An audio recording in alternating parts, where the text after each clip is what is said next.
grande prière qui monte de mon cœur. Garde ton ciel ouvert sur moi. Fais de moi un vase pour ta gloire. Et que ma vie te plaise à jamais. Que chaque jour je demeure à tes pieds. Shalom, peuple de Dieu, vous êtes les bienvenus ici à Cité des témoins de Christ, une cité de femmes et des hommes qui aiment à vivre la vie de Jésus-Christ, qui aiment à pratiquer la parole de Dieu selon la lumière de Christ. Voilà. Nous parlons dans notre mois de décembre sur le système de pensée comme notre thème du mois de décembre. Comment Dieu nous a touché d'en parler. Donc c'est un terme qui nous prépare dans notre prochaine année 2025. Nous voulons qu'en 2025, nous entrons avec un nouveau système de pensée. Un système de pensée et de transformation qui va nous permettre de bien passer notre nouvelle année 2025 avec une nouvelle façon de voir les choses selon la lumière de la parole de Dieu. Aujourd'hui, nous sommes dans notre troisième dimanche dont nous parlons ici. Système de pensée partie 3 qui est dénommé éclairer notre conscience à la lumière de la parole de Dieu. Éclairer notre conscience à la lumière de la parole de Dieu. Bien-aimé, je vais te dire, fais l'effort d'éclairer ta conscience à la lumière de la parole de Dieu. C'est quoi la lumière de la parole de Dieu? La lumière de la parole de Dieu, ce n'est que la vérité de la parole de Dieu. La parole de Dieu est là dans la Bible, mais nous avons, il y a la parole de Dieu normalement, mais il y a aussi la vérité de la parole de Dieu. La vérité de la parole de Dieu n'est rien d'autre que la compréhension exacte selon la volonté de Dieu, dans le but que Dieu nous a écrit ces écrits dans la Bible.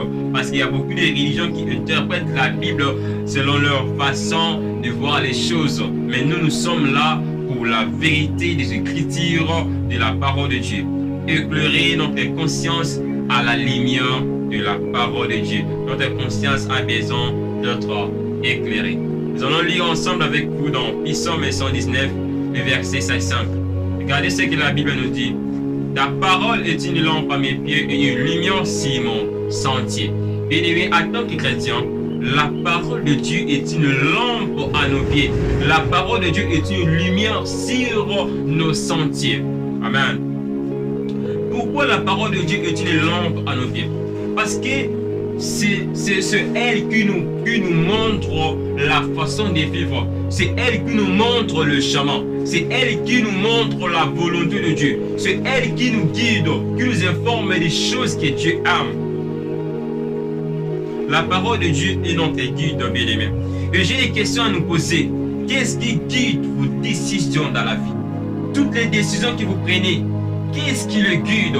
Est-ce que c'est selon votre philosophie? Est-ce que c'est selon votre façon de voir les choses? Bien, c'est selon la lumière de la parole de Dieu. Qu'est-ce qui guide tes réactions? Qu'est-ce qui guide tes décisions?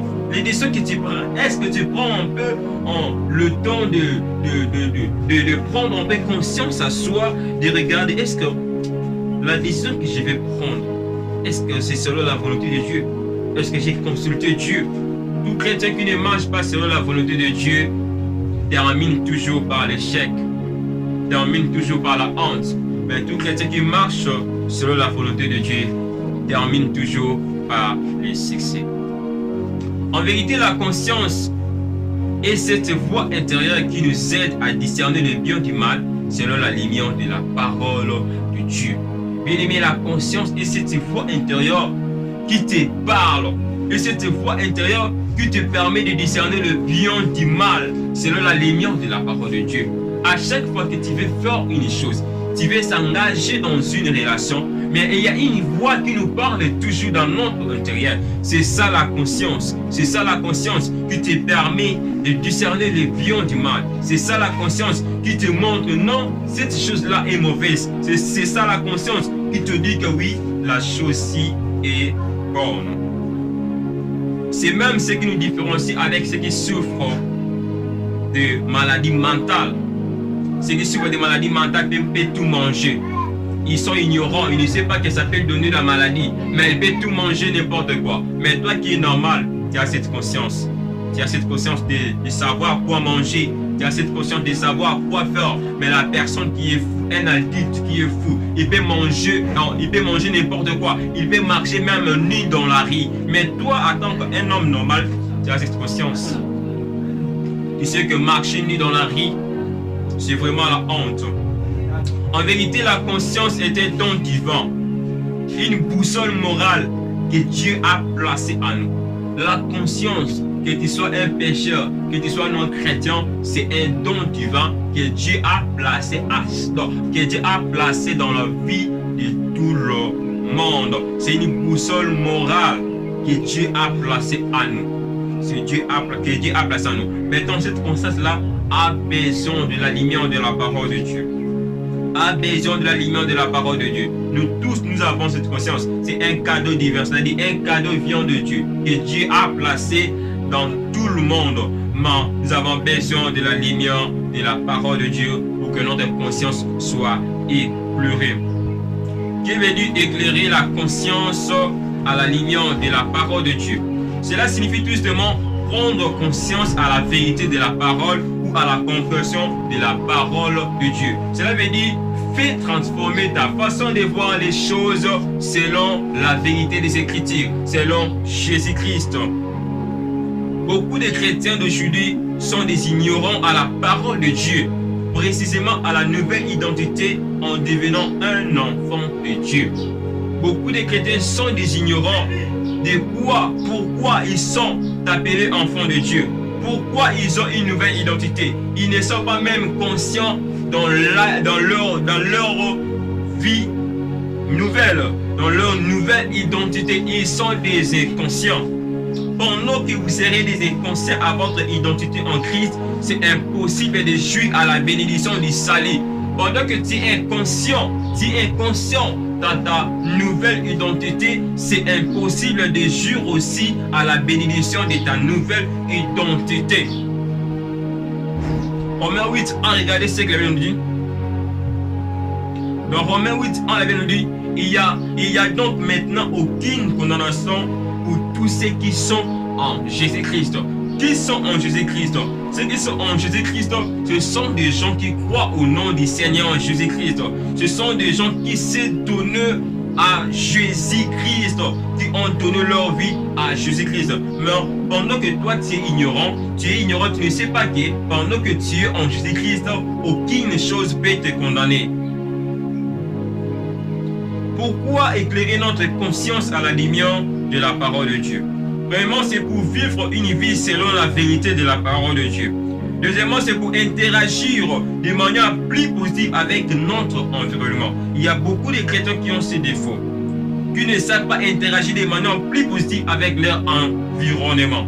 Troisièmement, c'est pour reconnaître nos fautes, nos péchés devant Dieu. Même la reconnaissance a besoin d'abord de la conscience. Avant d'être reconnaissant de tes péchés, tu dois avoir la conscience de soi. Tu dois avoir la conscience de tes réactions. Tu dois avoir la conscience de tes péchés. Oui, j'ai cette conscience que j'ai commis une faute.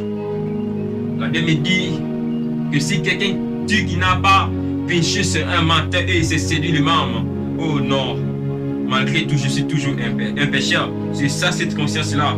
Pourquoi éclairer notre conscience à la lumière de la parole de Dieu? Quatrièmement, c'est pour grandir dans notre foi et dans notre relation avec Dieu. C'est aussi pour grandir, bien-aimé. Cinquièmement, c'est pour arriver à distinguer le bien du mal selon la parole de Dieu. Beaucoup de gens, souvent ceux qui ne sont pas des chrétiens, ont aussi leur façon de voir les choses. Ce que la parole de Dieu appelle mauvaises, eux les appellent bonnes. Maintenant, nous les chrétiens, nous avons besoin de l'éclairage de notre conscience à la lumière de la parole de Dieu pour bien distinguer ce qui est bien et mal selon la parole de Dieu et selon la vie de Dieu. Voilà, c'était ça notre enseignement ou notre prédication. Pour finir, j'aimerais que tu te poses cette question, bien-aimé. Est-ce que ma conscience est éclairée par la parole de Dieu? Est-ce que ta conscience est éclairée? Est-ce que tes décisions sont selon la parole de Dieu? Est-ce que ta façon de vivre, c'est selon la parole de Dieu? Alors je vais faire une petite prière avec toi. Je demande à Dieu au nom de Jésus d'éclairer ta conscience. Je demande à Dieu au nom de Jésus d'éclairer ta vie, d'éclairer ta vision, d'éclairer ta façon de voir les choses. Oh Seigneur, aide ton peuple de commencer à voir les choses selon ta vie, de commencer à voir les choses selon ta vision, Père de gloire, de commencer, Père de gloire, à distinguer les biens et du mal selon ta volonté, notre Dieu. Nous voulons être comme ta parole, Seigneur. Au commencement, on était à ton image, Seigneur. Et Adam et Ève ont perdu cette image. Mais par Jésus-Christ, tout est renouvelé, notre Dieu. Nous voulons encore refléter, Seigneur, cette image. Nous voulons encore refléter, Seigneur, la vie de Jésus-Christ. La Bible dit que Jésus-Christ est la parole. Oh, tu es ta parole, Seigneur. Nous voulons refléter Jésus-Christ. Et ce n'est pas pour rien que nous sommes appelés des chrétiens. Un chrétien est celui qui vit la vie de Jésus-Christ. Un chrétien est celui qui représente Jésus-Christ. Et fais-nous grâce, Père de gloire, maintenant. Fais-nous grâce d'éclairer notre conscience et de nous aider à vivre en accord avec ta volonté. Merci, Père de gloire. Au nom puissant de Jésus-Christ, nous avons ainsi prié. Amen. Que Dieu bénisse. Recevoir les dimanches prochains. Garde ton ciel ouvert sur moi. Fais de moi un vase pour ta gloire. Et que ma vie te plaise à jamais. Que chaque jour je te